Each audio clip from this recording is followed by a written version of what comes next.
Everything has to step up now.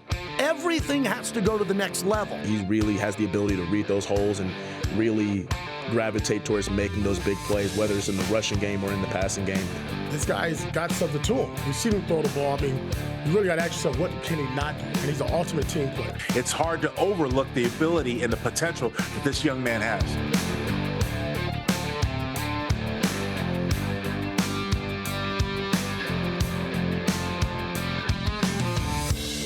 Welcome to Raiders Rundown. I'm JT, thrilled to be live from Raiders headquarters. What a day on the Raiders YouTube channel and all over the globe throughout Raider Nation. Appreciate you always joining us. Got a monster show lined up. The Jaguars are in town. We'll preview them with head coach Antonio Pierce. Also, Lincoln Kennedy will join us in a few minutes, and Paul Gutierrez will be our NFL insider from ESPN. Levi Edwards in the second hour. We appreciate you being here as the Raiders are coming off Monday Night Football, a loss to Atlanta 15-9. A spirited game, came down to the wire again. No quit with the Raiders. You've heard that all year long. Raiders playing hard, Raiders playing tough, next man up. We've heard that for months now.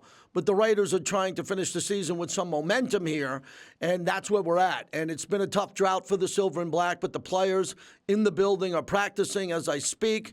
The coach is ready to roll. And, again, for all Raider fans who are tuning in and continue to come to Silver and Black Productions for all of our content, we greatly appreciate it because without you being out there, we don't have shows. So we want to thank you. And happy holidays and have a great holiday season as we get rolling. The juice was really good on Monday night. Eric Allen and I were at the Torch. A lot of Raider fans there, holiday-spirited fans. Atlanta had fans there. Kirk Cousins didn't play well, but Atlanta won. They stay in the playoff race in the NFC South for the Raiders. Now they play a Jaguar team with only one more win than the Silver and Black. So as everybody talks about draft picks in the offseason, there's still 3 games left. So Jacksonville at home, New Orleans, which is a great Raider destination for a road trip, and then the Chargers, the final game of the year. There's a lot of things we're going to cover in this hour on the show. For me, the big point is getting Brock Bowers some milestone targets and catches coming up in this game, and to see what the Raiders can do with their running game. Sincere McCormick goes on IR. Wow, another Raider injured. Another Raider gets injured who had a great opportunity in front of him. This was the year of injuries, and you don't prep for them. The players are in great shape. They train around the clock, and then the injury bug pops up. A lot of times it's just a fluke. You get rolled up on, you get an ankle injury, something happens, and you're out for the year. And that's been the case for the Raiders this year. Look, there are a lot of other teams that are injured, right? The Lions probably have more injuries than anybody, and they might be the best team in football. 49ers went to the Super Bowl last year. They're a great team with a great roster. All of their stars are hurt. So the Niners will not make the playoffs this year. And the Raiders catching the injuries at the time that they did, the quarterback's going down. Desmond Ridder gave it his best in the last game here. Aiden O'Connell has been fighting through injuries all year long. And obviously we look at the future, Carter Bradley, and what the Raiders can do to finish up this season. I will tell you this, from talking to Rich Gannon, which we do on every Monday, Gannon always says, finish the season the right way. Okay, I know there's a lot of fans there worried about a draft pick. Fans are out there wondering what's going to happen in March and April. We can't do that type of programming here yet. We got games left. We understand what you're going through and what you're thinking. But I thought Rich Gannon, former MVP, summed it up beautifully. End the season on positive momentum. And for me, that positive momentum is no doubt the young play of the defensive line. The defensive line has been shattered due to injuries. We haven't had Malcolm Kuntz all year. Maxx Crosby ends the year on IR. Christian Wilkins has been hurt all year. So the next players up have been playing well. And that's something positive to take away. And then you got the players that are trying to make a Pro Bowl push, like Robert Spillane. And we'll spend some time talking about him with Antonio Pierce. He's someone that needs to make a Pro Bowl here. A.J. Cole's one of the best punters out there. I thought special teams had a very poor performance in their last game. They need to clean that up. So there's a lot of things that we're going to talk about. We're going to be real with you. We're going to be honest with you, as we always are. But understand there's still more football to play. And one of the greatest players to play in the modern era of the Raiders is Lincoln Kennedy. And he kicks off the show every week. And Link, it was good to see you. Obviously, the last game was tough because if the final ball is caught by Jacoby in the end zone, he got a good look at it. The Raiders win that game, but I thought they put up a good fight, especially the defense, Lincoln, as they show up week in and week out. Defense had a tremendous fight. Good to be with you, JT. And look, here's the thing. We've known all this season that the defense is going to be the strength of this team, and it showed up. Even without the great Maxx Crosby, they found a way to get things done, and they turned over. They had the ball, and Atlanta had the ball 4 times in the Raiders' territory and only came away with 6 points. I thought that was a big thumbs up for the defense and the way they played. They played well all season. It's just not enough to get the wins that the Raiders desperately need. All right, let's get to Maxx Crosby and Max being gone for the year. And this hurts because we know how much Max likes to play. I know how much you love to broadcast his games. That's a big part of what you do at this stage in your career. He's given this organization everything. I think it was a prudent decision for him because if you don't tell him to have the surgery or he doesn't get that advice, he's going to play and he could further injure that ankle. That could take away his offseason, his recovery, his training. And we know he does everything from MMA to boxing to everything he does in the offseason. So, Lincoln, do you think it's smart with the calendar on what Maxx Crosby decided to do? I thought it was incredibly mature for Maxx Crosby to realize that this season was over and that he was playing injured and that he could do more damage to the rest of his future of his career than good if he tries to go back out there. Look, it's certainly amicable as a former player to see other guys want to give it their all and not let up, even in spite of the times being as low as they are for the Raiders. But for the most part, he's a true champion, and I think that's a true test for that locker room. And I think that's the reason why a lot of other guys kind of rose up this past game. We've only seen one sample size with the Atlanta game, still got a couple more to go, but we'll see how much this defensive line can contribute, especially at the end spot in lieu of Maxx Crosby not being there. Yeah, Lincoln, I'm really excited about the young players on the defensive line. We talked about Chason, players getting other opportunities. A couple of guys flashed in the last game, and these games down the stretch, especially with some of the opponents and what they're playing for, you know, when they say they pin their ears back and they're just going to get after the quarterback, there's a lot of guys, the young players, who have to play in this scheme that Patrick Graham has, and it's a very solid scheme, but they're also able to go out there and make plays. I believe that Antonio Pierce, a defensive head coach, and Patrick Graham want these young players to shine, put them in the best situation that they can. Maybe they get some stats here, they get some momentum, and they can make the team next year, come off the practice squad, and fight for jobs in this league. Well, I think that's a positive that you can definitely look at, JT. Where we're at right now is obviously AP and his coaching staff, as they said after the game, they want to win, and they don't want to go finish the rest of the season on a losing note. We don't have any control over that because you're going to take it one game at a time. But I'm here to tell you, JT, as far as these young players really showing themselves, I think it's a good sign for the Raiders' future. It looks like in the offseason they'll be cap-friendly, as you talked about in the opening of the show. We'll be able to discuss that more in shows to come. But for right now, winning is the premium. Winning is the emphasis that these players and these coaches want to see. Nobody likes to lose.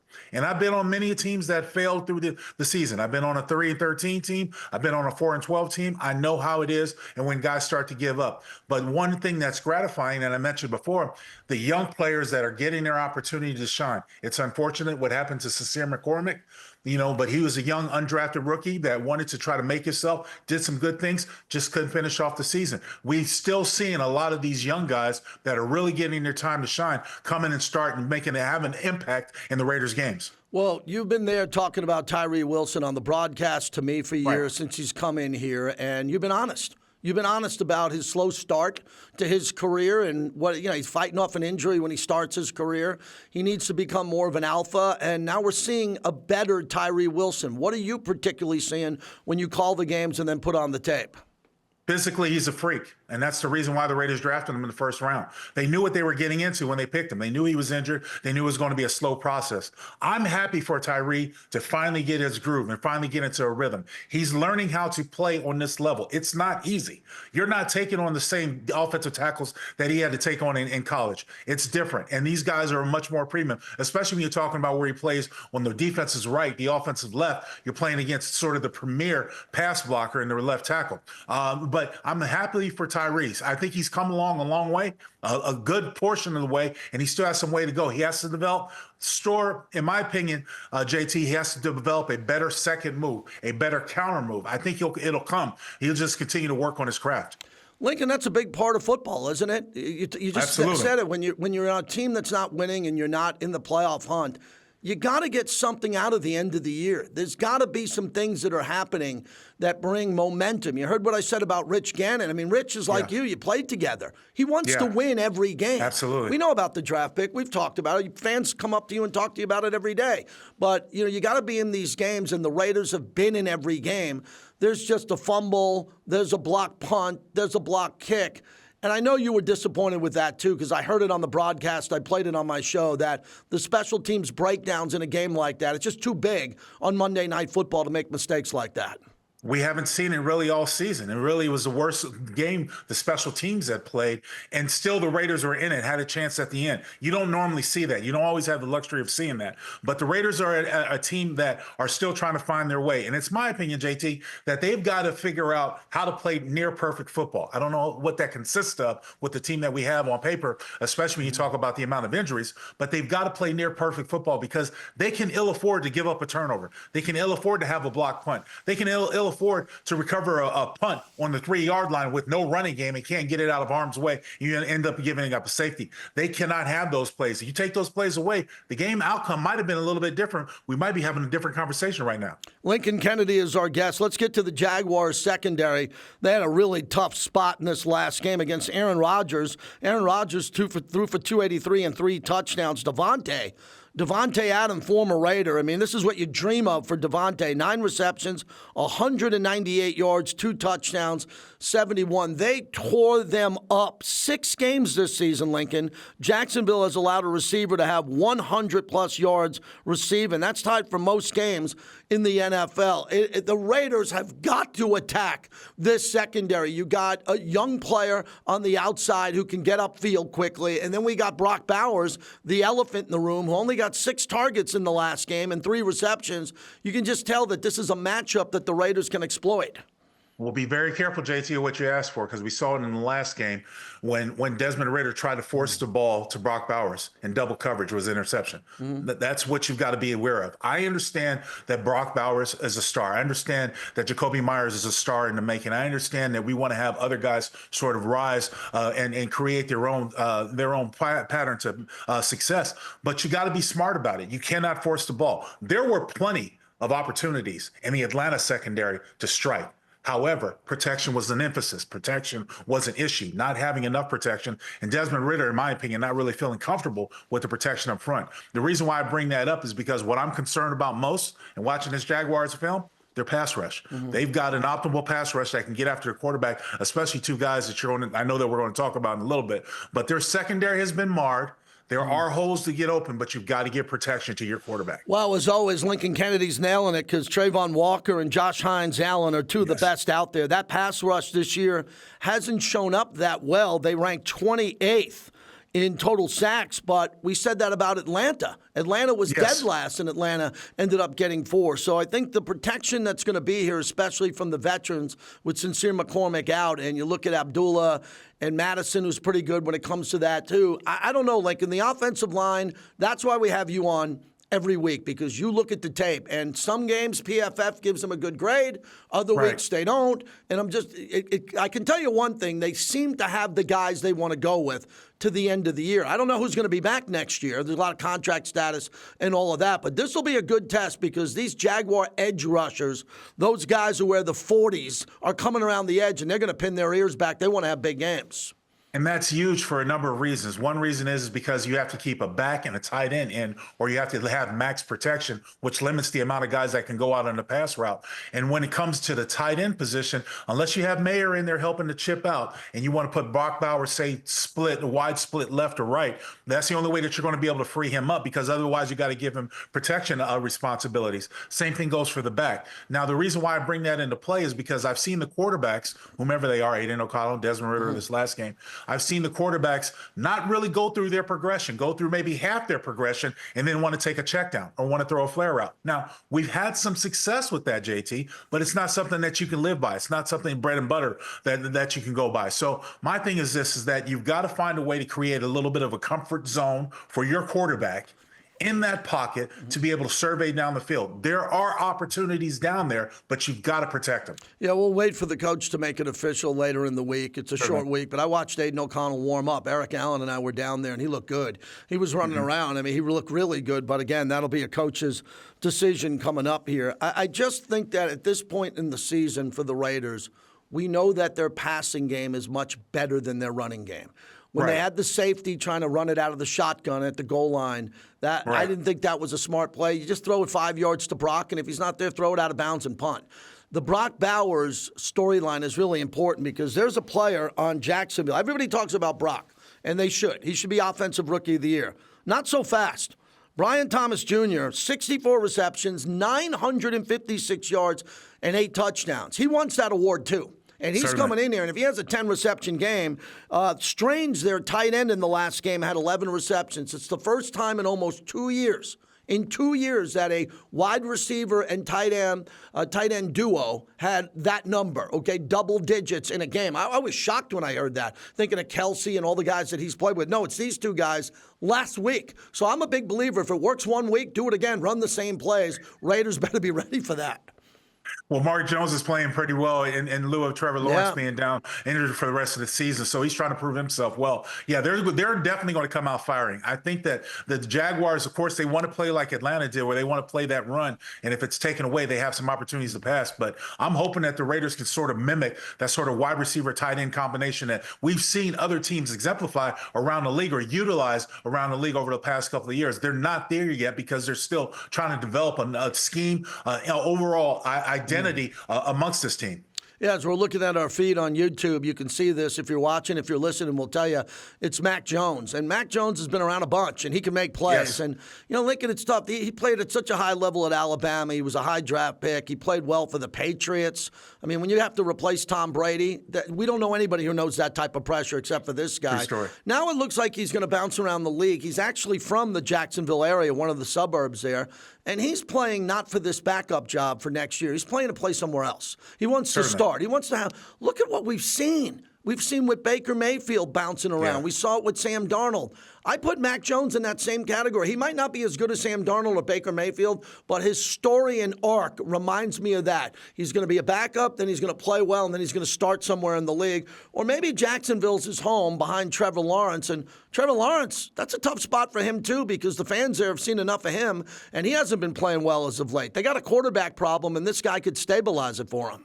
Well, I'll piggyback that by saying that, look, because I know from experience, you're probably not going to always find the right home in your first landing spot. There are plenty of opportunities around there. And in words of the great Steve Wisniewski, back when we played together, he said, look, when you put stuff on film, there are 31 other teams out there that you could possibly be playing for. So you want to make sure you have a good outing. I think all these guys are playing for their jobs and including their futures because we've learned a lot from today's athlete, JT. You follow this just as much as I do. Coming out of college and into the pros, I've often scratched my head and pondered, what's going to motivate a guy? Because now you're getting paid in college, and now you come into the league and get paid. And it's not like you're talking about chump change, but even a starter in the National Football League is going to make a high 6 figures, possibly 7 figures. What's their motivation? And it's got to be personal. It's got to be the fact that you want to be a starter. You got to drive out that inner athlete. And one of the things that I appreciate most about this coaching staff, that what the Raiders have right now, AP and his staff, for the most part, they don't have the players. And they know it. They understand. We don't have the players. We're missing some pieces. But we can go out there and fight and compete. I think you've seen that out of a Sam Darnold, out of a Baker and stuff like that. You're seeing those guys going around the league trying to find their place. And when they do, you make the best of your outing. And that's exactly what we see. It's interesting, Lincoln. Jack Jones had an unbelievable soundbite in the locker room. He admitted that he's biting on that, stop and go, and he's biting on those out routes. And he said it as he was getting dressed in the locker. He didn't have to wait and hear it.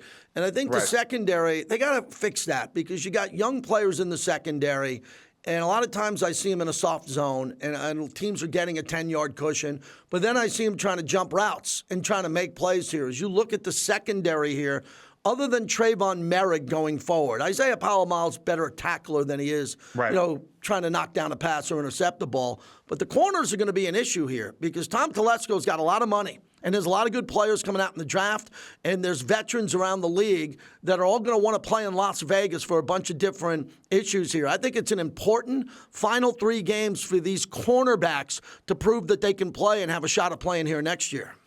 In this system, you have to make up your mind very early as a DB. Am I going to be aggressive? How aggressive am I going to be? Because there's not much behind you.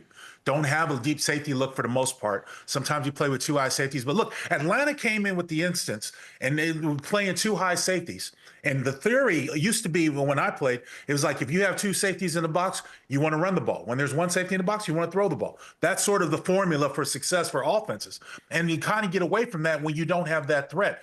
So when you're playing against the Raiders, you have that threat because you're more times than not, you're going to have only a single high safety. So you got to have aggressive corners in the box to play those lower routes. The problem is with the shorter routes, JT, you get beat. There's no one else. So if Jack Jones bites on that slant and go and he gets beat, that's it. That's a touchdown. And you want to see the error in your ways. Conversely, moving forward, if you back up and play soft, then you're giving up those hitches, those stop routes over and over again. So there's a fine mix that you've got to play when you're out there. Lincoln, with about a minute to go, the last thing I want to end it with, I was on the sidelines and I saw George Atkinson and Fred Biletnikoff on the bench. And I just stood back and didn't interrupt them. And I said, that's what being a Raider's all about. These are 2 guys that played with each other in the early 70s. And they're still best friends. And then they show Howie in the stands, Darren McFadden on the sideline. You're an alumni. You were there. Bill Pickel lit the torch.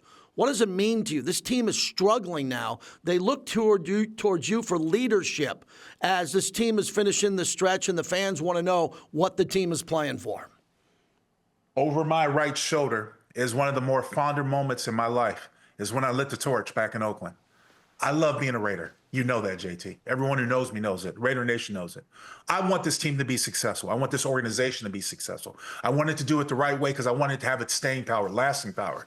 I'm hopeful that we could find a plan and make it right. What it means to me to be a Raider is always committed to excellence. That's what we do. You and I, we do it in our job every day that we go out there, we do it, and we want to see people around us reciprocate that and duplicate that. And that's what I'm hoping for this organization. So what it means to be a Raider, it's a very fondness and a very strong passion and pride in my heart. I will fight for this team to the end of my breath, and I'm hoping that this team finds a way to get it right. In the meantime, we're going to be ambassadors to the Raider Nation. That's what we do. We convey the information from facility and organization to the people. That's what we do. I'm going to continue to do my best, just like I know you're going to continue to do your best. That's the Raider way. You're the best, Link. See you this weekend. Thank you. Gotcha, JT. Lincoln Kennedy, he's so great. Wanted to hear that from him. I think everybody can hear that if you listen to our lineup on Raider Nation Radio weekdays. The morning tailgate, 7 to 10 a.m., all Pacific time. Rich Eisen, 10 a.m. to noon. I'm on every day, noon to 2, and Q Myers on after me from 2 to 5 p.m., and he programs it all and does a great job. When we come back, the head coach of the Silver and Black, Antonio Pierce, on what the Raiders need to do to have a couple of big efforts down the stretch. I'm going to ask him about Brock Bowers, the Jaguars, the quarterback situation as the Raiders take on Jacksonville this Sunday at Allegiant Stadium.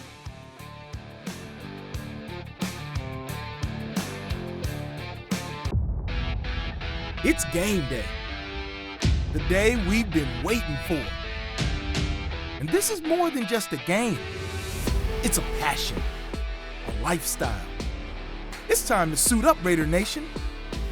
This is Raiders football, where we all bleed silver and black. It doesn't matter who you are or where you come from. Here at the Raider Image, you're part of our team. Every hat, every piece of gear. Let your loyalty show out. Whether you're in the stands or cheering from home, we've got your back. Feel the confidence, own the game. We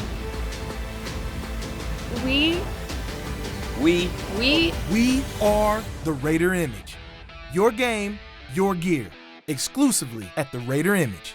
Celebrate 65 seasons of Raiders football. Be a part of our legacy with a special edition brick featuring the exclusive 65th anniversary logo. Get your brick installed at Allegiant Stadium along with a replica for your home or office. Order now and support the Raiders Foundation. benefiting military and veterans, wellness initiatives, and youth development. Secure your place in Raiders history today at RaidersFoundationBricks.com.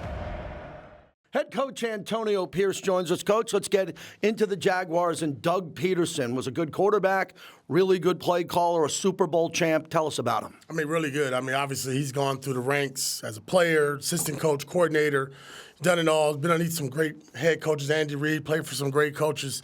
And you can see it, a testament to his team. I mean, each and every week, they're still battling, just like us, right? Records are very similar and dealing with the same situations, just trying to find a way to win. Trevor Lawrence went down, and we're familiar with Mac Jones. What do you see with him on film? He played pretty good last week in their loss. Good pocket passer, and he can make every throw on the field. Yo, listen, he's first-round drafted, right, pick. He's played a lot, played in New England. They brought him here. Obviously, he's taking a back seat to Trevor's, and every time he's got an opportunity, he's put him in position to win games. They were up for the majority of that game last week against the Jets. I mean, obviously, big-time arm, can make the throws, doesn't get rattled, has a little moxie to him, ability to, move around and scramble. So we got to be keyed on certain things that he does and certain tendencies that we can take advantage of as well. Travis Etienne and Tank Bigsby. Bigsby's having a big year. So I got to give them credit. They nailed it. A lot of teams want to have two backs. You have it here when healthy. They have it. And the big guys inside, and then Etienne can make plays on the outside and catch the ball. Explosive running game. Both backs. I mean, inside, outside. I mean, you give them a crease, and, I mean, obviously they turn on the Jets really quick. So we got to do a good job of really, limiting those running lanes, creating space, playing knockback, playing with extension, getting off blocks, because it's going to take more than one guy to make these tackles. And both running backs really complement each other really well. And like you hit on, in the passing game, very dynamic. They can do a lot of stuff. You got to treat them as a specialty. Just like what we saw last week with Bijan Robinson. Yeah. I mean, one of those guys that you got to really have all eyes on when he's in open field. Ryan Thomas Jr. is having a big year, just like Brock. Their numbers look almost identical. And then their tight end, had 11 receptions. That's the first time a duo has done that in close to 2 years, a tight end and a wide receiver. They'll probably want to go back to that again. What do you see with them two? No, those are two guys that, obviously we got circled downstairs in our defensive staff room and with the players that we have to take away. First-round talent in Thomas, you can see big, strong, physical, vertical guy. A lot of yak there. Right? It's going to take guys to get him down. Our DB's going to have to do a good job of wrapping up when he does make some catches. Strange now, quietly kept. You just watch him film, it just keeps popping up now. Yeah. Really good tight end, good football player, both in the run game, passing game, great matchups there. So we got to bang and move him around a little bit, get him off of his tracks, and make it difficult for the quarterback to get to those passing lanes. Josh Hines-Allen and Trayvon Walker. So when they didn't need a quarterback, they got a pass rusher because they had Trevor Lawrence. They seem to be similar to what you're doing here in Las Vegas when Max is healthy, Kuntz. Get those edge rushers right and let them be great for years to come and keep them together. What do the Jags look like on tape up front? Yeah, it's scary when you look at those two outside linebackers, 44 and 41. You want to do everything you can to keep the ball away from them, but obviously tremendous talent, play hard, length, the ability to rush the passer, disruptor, game changers for us. So we got to get chips, everything we can, slide the line, identifying, and then also they drop in coverage. So they do a good job of moving these guys around. So we call them Waldos, figure out where 44 and 41 are at all times. Let's talk about your young defensive line. Now with Max out, I want to get to Max as we wrap it up, but what are you seeing with their preparation, their film study? They're coming into the building every day. You're moving around a lot of pieces, and they're popping on game day. Yeah. It's really a credit to our staff, but then also our veteran players, Maxx Crosby and Christian Wilkins, because they set the standard of what the play is of the Raiders, the Raider way, right? How we practice, how we operate, how we study, how we go about our business. Just the routines they go out there pre-practice, getting their bodies ready and getting their minds right, hands, feet, eyes, before practice starts. And now, given the opportunity, these young guys are really stepping up. Carter, Jonah, Tyree Wilson. I mean, these are guys, some of these guys wasn't even on our roster in training camp. Yeah. Right? Think about that. It's nuts, yeah. And I looked at the D-line today, I'm like, damn, what happened to my group? They're all gone. But these young guys are taking advantage of the opportunity, and I think we found some really diamonds in the rough there, and they just keep making plays. And again, it's not the most splashiest plays, but when you watch the body of work, they're the reasons why we're in those games like last week against the Falcons where we're fighting to the very end, and they're making the plays and they're making most of their opportunities. Again, it's credit to the coaches, them buying in, and more importantly, these young guys taking advantage of the opportunity. Yeah, I'm really happy you're sharing that with us because the fans don't know about the veterans who are hurt and where they're like. They're building every day. Right. And when the young players are sponges and they're looking up to these great players, and you can see the growth as you put on the tape. Listen, it was nothing great. Obviously, we didn't have Max on the sideline. He's going through what he's going through. But Christian Wilkins is on the sideline, and it's like Wasn't playing. Wish we had 94 out there in pads, but hearing him coach, hearing him encourage his players in the building every day. He's been on IR since, week 5? Yeah. It's been a while. But he's been in the building every day.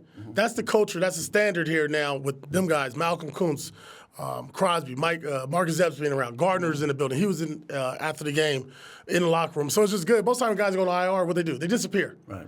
That's not the culture. That's not the way of life here. And it's really a testament to our staff, our players, the team of totally buying in. Win, lose, or draw, that it takes all of us. We'd like to get Robert Spillane in the Pro Bowl. I think he's done enough. What are you talking about? It's 2 years in a row now. Yeah. Pro Bowl caliber. That's why we got to talk about I got to cut you off on this one. Yep. He's one of the best linebackers in football.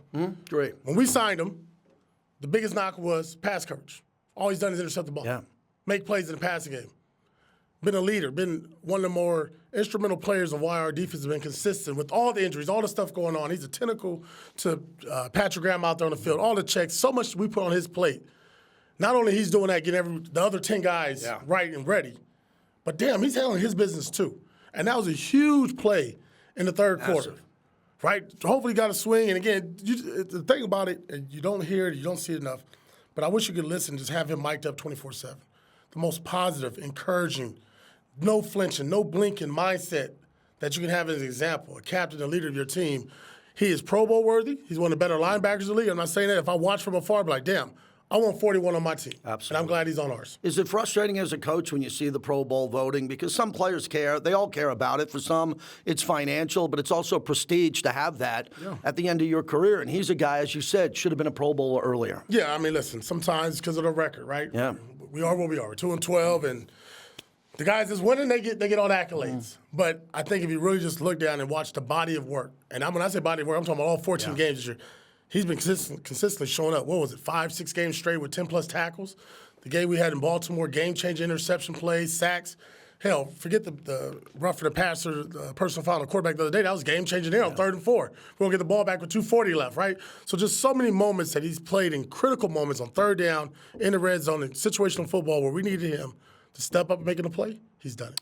Last one with the player who's playing Brock. The targets, I know, was disappointing not to get him the ball as much. 3 receptions in this game. There's a lot of milestones coming up, but the other team gets paid to stop him. So this is really important here going forward for the fans. What can you tell us about Brock, the targets, and getting him going these last couple games? We're going to hit those milestones. I'll make sure that the next 3 games. Win, lose, or draw, we're going to hit those milestones, and we want those with wins as well. That's a good part about Brock because he doesn't care about the individual awards. He just wants to win, man. You talk about an ultimate competitor. That's him. And he gets frustrated, and as we all are. You know, we target him 6 times, only 3. We need more. We're always going to be in double digits with him. We're not going to hide that. He's the best player on our team and one of the best players in the game. So you find a way to get him the ball, move him around. That's going to be the objective this week. But, man, more than anything else, it's just a competitor. This dude wants to win. He wants to do anything it takes. I keep telling him, like, don't worry about, being a fullback or blocker, doing certain things in the run game. Coach, whatever I need to do to help us win. Last one, let's end with Maxx, because it's not the end of Maxx, but a lot of fans are really disappointed. He's doing the right thing. We haven't talked to you about that yet. Just tell us about how he's doing and the loss for your team and what it means going forward. I don't know how many players in the league, even myself including when I played, they can play with a high ankle sprain since week 2. And that's all he's done. Missed 1 game. Couple practice here or there, show up 6-7 games in a row, 100%, all snaps. What Maxx means not just to our team, but to our organization is the pure example of what a Raider looks like. First one in the building, last one that leaves, encouraging, community, father, role model, leader, not afraid to speak up, making other people uncomfortable around him. And the best thing that I appreciate, one thing I really appreciate about Maxx is just his openness to make himself vulnerable. And I think as he's grown as a man, as a leader, and as a captain of this team, he's done that throughout the building. And that makes it, for a guy that's so tough and rugged, right, that goes through all the pains and aches that he does, he exemplifies everything that you want a football player and a Raider to look like. Thank you, Coach. Good luck. Thank you.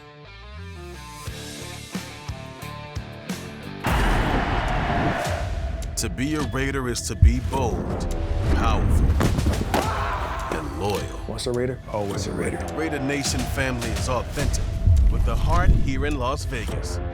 We are often imitated, but can never be duplicated. Why? The autumn wind is a Raider. Because there is only one nation.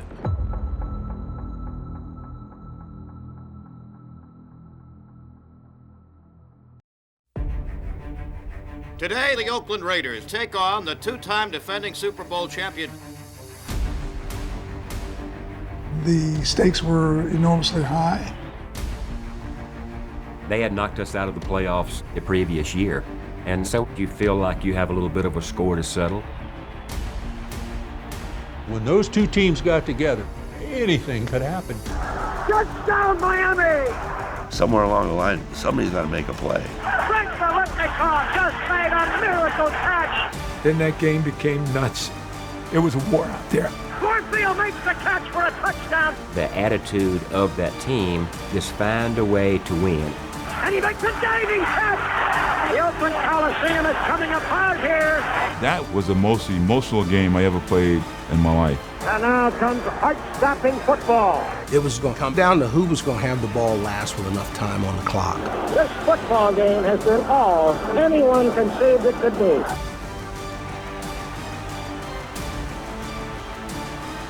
You say, oh no, don't take a sack, and then you see him get rid of it. Oh, good, you get rid of it, and then you see all this stuff. You go, oh, gee, you threw it right into him. He throws, it is! The sea of hands, that says it all. That was one of the greatest football games ever played.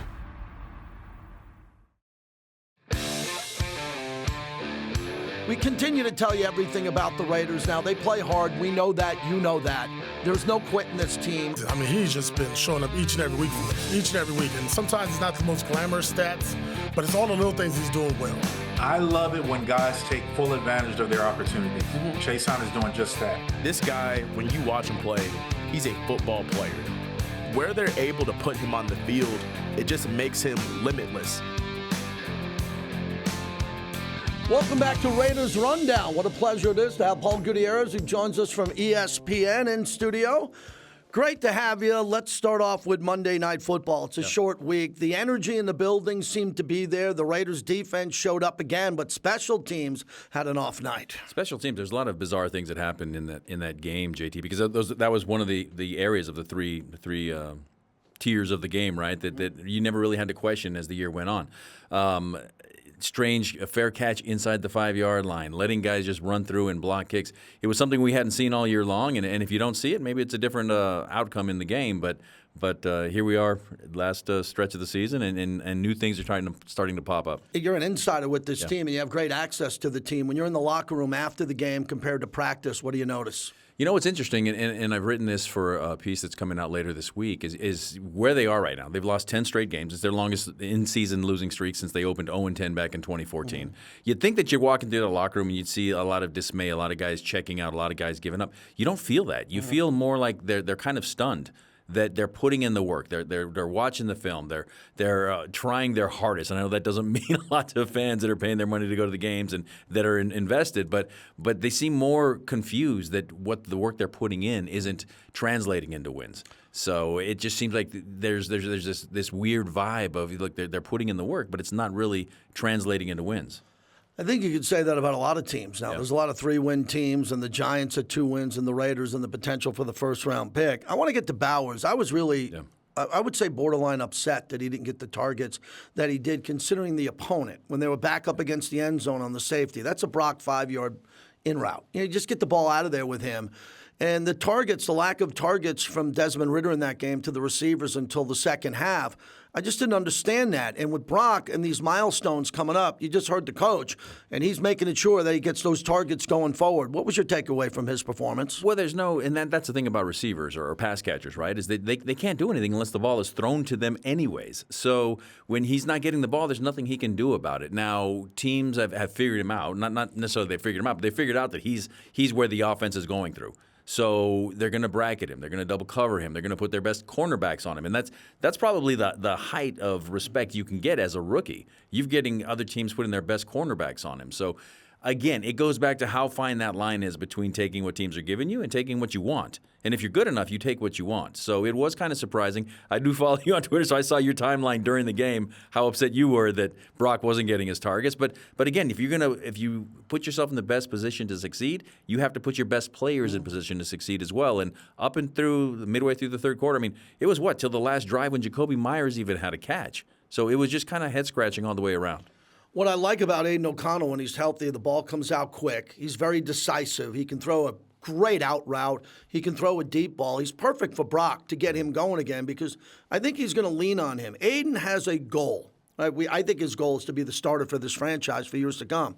At minimum, he should be the backup. So he would want to perform pretty well, and this is the guy who can get him going. If Aiden O'Connell ends up playing in this game, do you like their chemistry better than the other quarterbacks we've seen this year? Well, they have a little bit more chemistry from time together, so the time on task. So it's interesting, though, talking to Aiden a couple of weeks ago before he was injured in Tampa, I had asked him about the rumors that were already out there floating, and this is a guy that's comfortable with being uncomfortable because he going back to high school at Purdue, here with the Raiders, he's never really been the guy, the number one undoubted, unquestioned starter. So even he said, with all the rumors that are out there floating out, that's just the way he's going to attack his career and keep going forward, is he knows that he's always going to have competition, so that keeps him sharp. The running game, it just seems like when someone gets going, they get injured. And I was really enjoying this Sincere McCormick run. I thought he was the perfect guy at the perfect time. It's the end of the year. The head coach wants to run the football. With Norv Turner in there with Scott, they're going to be balanced with the running game. I just thought 5 yards a carry, 4.5 would be his way the rest of the year. And then, like everybody else, he gets injured. That's the tale of the season for the Raiders. Defensively, they're missing 5-6 starters a game every time they're out there. Offensively, they haven't gotten what they wanted out of quarterback. It's been a carousel at running back. It's been unfortunate from that side, but you're right. I mean, we saw this last year towards the end of the year with Zamir White. Yes. We thought he was going to be the guy, and then injuries and coupled with ineffectiveness throughout the roster, not just putting it on Zamir. But it's life in the NFL, which, again, the bad joke is not for long if you can't really continue to produce and if you're injured. So it's unfortunate for Sincere because he was starting to raise more than eyebrows. He was raising expectations as well. I was talking about this with Lincoln Kennedy. How do you evaluate this offensive line? I go to PFF and I look at the grades. And then the grades are like my grades were in high school. Sometimes okay, but mostly not. Yeah. And I look at these grades and then, DJ Glades, look at him. He had a good game. And then you look at Jackson Powers-Johnson. Well, he had some viral hits and throws, but he didn't have a good game. I'm trying to figure out, as you're the insider and have so much access here, what do you see going forward now that they're playing together more under Joe Philbin? They seem to be a little bit better. Well, continuity is key, especially on an offensive line. That's how you understand what the person next to you. Obviously, you have to know what your job is on the offensive line, but you also have to know what the two guys on either side of you, unless you're a tackle. You have to know what everybody's doing. So with the continuity comes that. And you also have the mistakes of youth and being so young on that offensive line.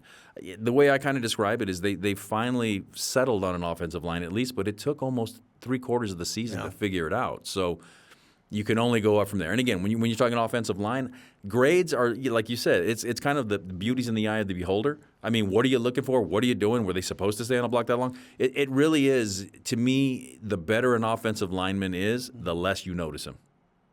Nicely said. Paul Gutierrez is our guest. First time I'm speaking with you since Maxx is out. Yeah. Before I get to him as a player, what have you noticed with the leadership? There shouldn't be much of a void because Maxx is around a lot, but when he's not coming out of the tunnel with the team, what do you expect from the leadership capacity of the captains to pick it up for him? Yeah, who's got that personality, and you see him running with Maxx out of the tunnel at the start of games is Jackson Powers-Johnson. He's got that mentality. Now, how hard is that for a rookie to accept that mantle and go forward? I think he's got the personality to do it, but you also have to have some sort of a winning pedigree to go there as well. So there would be a void of leadership, so to speak.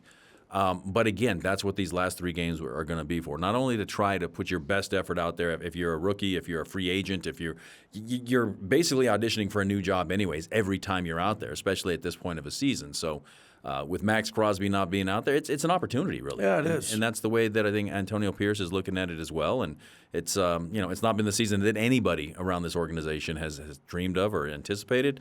And yet you got to try to flip it a little bit. And again, I know fans don't want to hear it, and I'm with you on it. But it's an opportunity to show something going forward, which is what we saw last year when they finished 5-4 under Antonio Pierce, 3-1 in the division. Yeah, I think Patrick Spillane also, as he's trying to get a Pro Bowl vote, the coach just interrupted me as we were bringing it up. I mean, he almost jumped out of the chair on Spillane about wanting to get him a Pro Bowl. Yeah. And a lot of that is you cover this, and there's a fan element to it, and there's a vote amongst the peers. Do you like that process? Because there are guys like him that the rest of the league might not be looking at with the Raiders losing streak, not saying, well, why are we going to put him in the Pro Bowl? Yeah. The Raiders have lost 10 in a row. That's not the case if you put on the film. And is the Pro Bowl an individual award? Is it something that's voted on solely by fans? Is it a combination? To me, as somebody that's covered this team for close to 20 seasons now, and somebody that's followed the NFL, today actually, JT, is interesting. Today is the anniversary of my first ever credential going to a Raider game. Wow. Today's December 18th, right? It is. 1988, and this is how they've elongated the system. I'm going to get back to your question, but this is how far they've elongated the season. It was the season finale of the 88 season. I went to an LA Raider game on my Barstow Desert Dispatch credential and covered that finale because I was going, they're playing the Seahawks, a winner wins the AFC West. Seahawks won, unfortunately, for the Raider fans.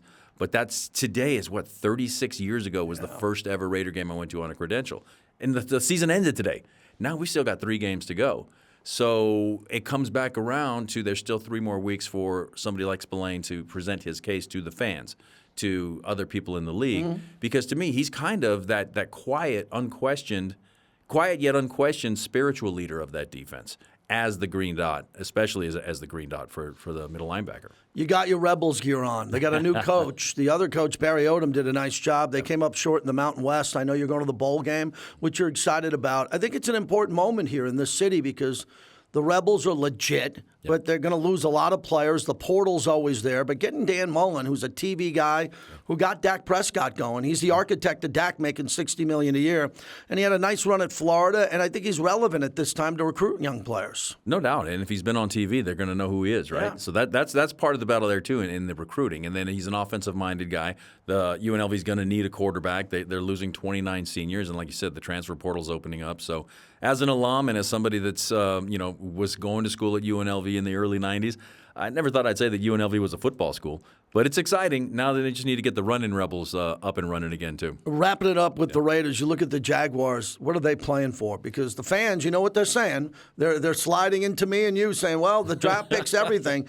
They're not going to take a quarterback because they have Trevor Lawrence, but there's Travis Hunter. Yeah. And Travis Hunter winning the Heisman, winning the Bednarik, the Bolitnikoff. Freddie was just in town. Gets really interesting because the Jaguars, I don't want to say that their coach isn't going to be back, but the Wolves are at the door there, and they're expecting a little bit more for Trevor Lawrence going forward. And they gave the Jets a heck of a game this weekend. Yeah. Other than the Devontae Adams show, which I know a lot of fans don't want to talk about, but they're playing for pride also. And again, if you're one of the few Raiders that was still on the team, They knocked the Raiders out of Oakland with the last game in Oakland. Jacksonville beat them. So it's, again, not a good memory, but there's some pride, and you look for different angles as a reporter covering this team. But every game is a season unto itself, JT, and that's kind of the way that I look at it. And I would assume that the players look at it that way too. I will see you Sunday, and I know you're going with the family to New Orleans with your son and your wife, who I know well. Have a great time. Thanks for coming in. Sounds good. Happy holidays, Merry Christmas, everybody. You got it. There he is, Paul Gutierrez. Appreciate that. Thank you, Paul. Appreciate it. Here's our radio network as we take a look at this now coming through the morning tailgate. Clay Baker, Vince Sapienza. What a great job they do with Vinny Bonsignore. The Rich Eisen Show. As I say, Rich is always Raider friendly from 10 a.m. to noon. I'm on every day, noon to 2. And then we have Q Myers, who does a really good job coming on from 2 to 5 p.m. and Evening Drive, wherever you're listening to that. And you can always catch it on the Raiders mobile app. I tell everyone in Raider Nation that one of the greatest things about radio as it's evolved throughout my career, been doing radio for almost 30 years, 27 years with the Raiders, is now you can just use your phone and click on the Raiders mobile app. And it's unbelievable. The programming pops right up. Everything's on demand, and a lot of people now watch YouTube on demand. If you work at nights, you work mornings, you want to come in, you want to watch these programs. Silver and Black Productions archives everything. They put it up so you can watch it when you want to watch it. I love people watching live, listening to me live on my YouTube channel, JT the Brick YT, if you could subscribe for free. But however you get our programming, remember, it's always evolving. It's always fresh, and we're working hard to get you to the end of the season. And then the offseason is obviously going to be one of the more important off seasons in the history of the Raiders, let alone the modern history of the Raiders coming here to Las Vegas. So it's the holiday season. The Raiders are doing a lot in the community, a tremendous amount in the community along the way. You know, My Cause, My Cleats, as we were talking about that, great stories at Raiders.com on learning more about the players and their families and the passions and some of the sadness of why they're involved with certain charities because they lost a loved one. I would implore everyone to go to Raiders.com and check that out along the way. So the Raiders are trying to end this streak of losing 10 in a row. They're playing a Jacksonville team that's fighting hard. As Paul just said, they had a really good effort. Mac Jones, the last 3 weeks, 2 weeks have been ugly. Last week he played well. And he lost a big game here at Allegiant Stadium. If you remember the Chandler Jones interception back in the day, that was a high mark in the history of Allegiant Stadium. So he's going to want to come in here and put something up on tape. If it's Aiden O'Connell, he's going to want to do the same thing. And I really think we spent a good, solid portion of this hour talking about the Raiders' young defensive line and what they can do going forward. These guys won sacks. They won strip sacks. They won interceptions. They won tackles for losses. So when fans are saying, what are you playing for? You're playing for that. And I hope that Brock Bowers gets going in this game. You know, my minimum, 10 to 12 receptions, 12 to 15 targets. No excuse in this game. Brock is ready to go, and the Raiders have got to help him get to these milestone statistics because the most important thing is winning, but also you got a young player who has an opportunity to do something great.